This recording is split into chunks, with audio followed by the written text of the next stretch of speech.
Hello everyone, the chart guys have been working on an introductory technical analysis course for some time now, and after surveying hundreds of traders, we narrowed down what the most sought after information was, and we created this course, Entry and Exit Strategies.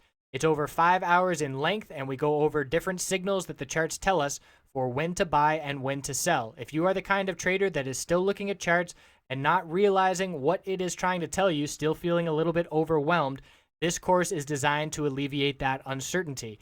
So the course outline, we're going to go over the psychology of trading, establishing a game plan, recognizing the different indicators signaling bullish and bearish entries, being able to identify support and resistance levels, poor entries where traders make mistakes and how to avoid them, exit target, knowing where to sell your positions, where to place stop losses to keep those losses minimal, my personal preparations, how I get ready for the trading day, and then piecing it all together, looking back at everything we just learned and applying it to the real world.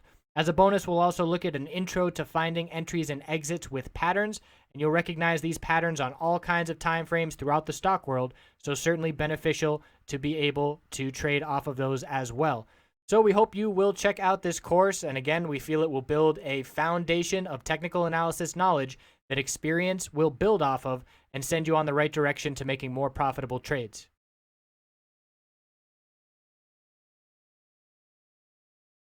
Hello friends, checking back in on Canadian MJ sector. We'll start with CGC. We're going to do the normal rundown: MT, OGI, APH, ACB, and SPRWF. So we have the range that I'd be watching for the short term on the daily chart is pretty much the past 3 days, Wednesday through Friday. The low of Wednesday on most names is important support, and the high of Thursday is a key level of resistance as well. And then Friday, we pretty much traded between those ranges. So for CGC, we're looking at 960 support. Resistance is 1090. And there's a pretty wide range between those two levels. And then we traded fairly weak on Friday. So we got the bullish reversal candlestick, but you can see we did not confirm it. That does not give confidence to the bulls. We can see we've been pulling back now for the past 7 days, and just one of those days was bullish. And the middle Bollinger Band is resistance. That's at 1103. You can see that's leveling out, and it's going to begin descending soon. Bulls need to get over that level. If we break 960, there's not a lot of support down here until 765. So I would be looking at 950, $9, $850, all those psychological levels. But the bulls really want to hold 960 next week to give some confidence going forward. Checking the weekly time frame, we can see we are pulling back. Upper wick 2 weeks ago, further downside this week. The volume still trailing off after the big spike and climax. And the bulls, pretty much every name individually wants to hold this low of November 23rd. ACB already lost that level. We'll look at that here in just a moment. But this is the line in the sand that the bulls must hold. Otherwise, we're going to see lower highs and lower lows on this consolidation from the breakout. So that is the line in the sand that the bulls need to defend. And if we break the low of last week, then that's where we're going to be headed. So for MT, we pulled back. We got our nice bullish reversal candlestick. No confirmation the next day. And then weakness on Friday, closing at the low of the day. Middle Bollinger Band has maintained support since the breakout. That level is 627, key level to watch going forward. But it's the same thing. The low of Wednesday, 621, key support. And resistance is 708, the high of Thursday. There's a gap to fill here at 605. That's a key level to watch going forward. If we break 621, we're looking down at 605 to fill the gap. Then I would be looking down at 535. So MT, because of that big gap up with the buyout, has a lot more support levels than a lot of these other names. As you can see, CGC, the next level we were looking at, if the low of Wednesday breaks, is down here at the low of November 23rd. But you can see we've got all these support levels. So MT is in a pretty nice position on the daily time frame in terms of the amount of support that we do still have. So the resistance, 708, the high of Thursday, high of Friday as well, 675. Bulls need to break those levels and head back up. Otherwise, we're going to work down on filling that gap. Weekly time frame, red to green to red to green, the past 4 weeks back and forth. But what stands out? Look at the green volume compared to the red volume on consolidation. Certainly still favors the bulls, and they certainly are still looking very strong. Higher lows each week the past 3 weeks. Inside candlestick this week compared to last. Let's see if CGC, it was not an inside candlestick. So MT, we watch the range of these candlesticks, and if we break that low, 621, we can anticipate it's going to be a bearish week next week. OGI on the daily time frame, So OGI and APH are the two with the very tight channels here on the daily time frame, where we have our high, low, lower high, higher low, lower high, higher low, tight, tight, tight. Double bottom Thursday and Friday, 320. Need to see a break. Resistance, we've got 350 and 351, a little double top. So pretty much between 320 and 351, we've got a double bottom and a double top on the past couple days of trading. Very tight range on Friday, indecision doji, and we'll be watching a break of the high of 330 would be bullish, heading towards 351. And if we break 320, we're looking at 316, 310, and then down to 305. So you can see how tight this range is. Volume declining, that's a normal pattern when you see a range tighten like this. And the break of this tight range will be marked by a spike in volume as well. So ideal scenario for the bulls would be to break 363 for a very clear break of the tight pattern. And if we see a break of 305, that will be a very clear bear break of the tight pattern.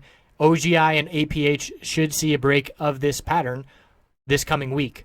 Weekly time frame, you can see how tight we are trading sideways. Look at the volume drop off, and that break is coming. APH, same thing. There's our high, low, lower high, higher low, lower high, higher low, tight range. So support, we've got 501, 5 psychological, 485, and a break of 485 would be a clear bear break. For the bulls, we've got 541 resistance, and a break of 575 would be a clear bull break. Same thing with the volume pattern, looking for a spike to indicate a break of this tightening range. And the bears do have control because we did not confirm the bullish reversal candlestick from Wednesday. Weekly time frame, inside candlesticks 2 weeks in a row. So a break of 485 is a bearish break of this weekly inside candlestick, and a break of 550 is a bullish break. Nice tight range, declining volume. This is one of the clearest weekly charts in terms of the tightening range that is forming. Now we're on to ACB, and there's a lot going on with ACB, a lot of talk. It's the second highest in terms of dollar volume that we've seen compared to CGC, and it's broken its low of November 23rd. So that is a very clear bearish signal, and it started going bearish before everybody else, in my opinion, because traders and investors, all they need to do is read the financials and see the shares that are becoming free trading this next week. And it's a significant amount of shares, 50-something million, 54 perhaps.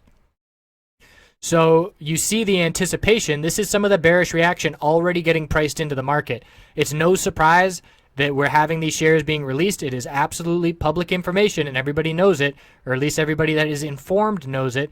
So this is people getting out before these shares get released. Now, it's possible we could see a bullish reaction. We've had some people in the chat room looking back historically when shares become free trading and we see bearish action leading up to it and then a bullish action after those shares are physically released. That's entirely possible. It will be very clear to see if that's the case. There's the same levels we're looking at. The high of Thursday, 225. If we break that level, bulls are in control for the short term, but you can see they have a really long way to go to recover the overall trend on the daily time frame due to the setback in anticipation of these shares becoming free trading. So after 225 resistance, if we break 196, we know the bears are still in control and that we're seeing some bearish reaction to those shares hitting the market. Because after 196, we're looking down at 185. That's the low from November 9th. And check back at what November 9th would be for some of these other names. And for CGC, that would be 706. And we look at MT, November 9th would be 391. OGI, November 9th, would be 241. So obviously it's a much more significant bearish daily chart compared to all these names, and that is because of the shares becoming free trading. Weekly time frame, increase in bear volume. There's another very glaring red flag for the bulls. Nobody else is seeing a spike in bear volume on their weekly time frame. Normal, healthy, declining volume onto consolidation. Increase in bear volume is a red flag for the bulls. So I'm very curious to see how this next week goes in terms of those shares becoming free trading. And it's all about 225 and 196. And last, we've got SPRWF, the US ticker, because I can't get these SL Canadian charts. But it's a very tight range as well, and it is one of the more bullish looking charts. And some nice solid bull volume. Interesting that we didn't see much more of a range on the day. We only saw a 4-cent range pretty much, even with that significant volume. But we have the same tightening pattern with the high, low, lower high, higher low, lower high. So right now support is 130 and resistance is 140. That's the tight range. After 140 is 144. Middle Bollinger Band support is key for the bulls to hold. They've been holding it for a long time. That's going to be around 130 on Monday. And the weekly time frame shows how tight we're getting. Again, multiple inside candlesticks. So just like APH with the inside weekly candlesticks, SPRWF is seeing the same thing. Break of 140 is bullish on the week. Break of 130 will be bearish first thing. So we've got SPRWF, OGI, and APH all in very tight daily ranges. We've got ACB, the lead bear, with the shares coming free trading, and we'll see if that means further downside is coming. We've got MT as one of the lead bulls due to the gap up on the buyout news. And we've got CGC right in the middle. It's certainly the volume leader in terms of dollar volume.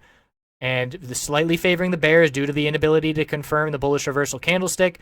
So the bulls really need to show up this coming week. We've got the EMC IPO set for Monday, it looks like. Of course, we all know that can change. It's been changing. There's all kinds of theories and speculation. Why does it keep getting halted? That's sketchy.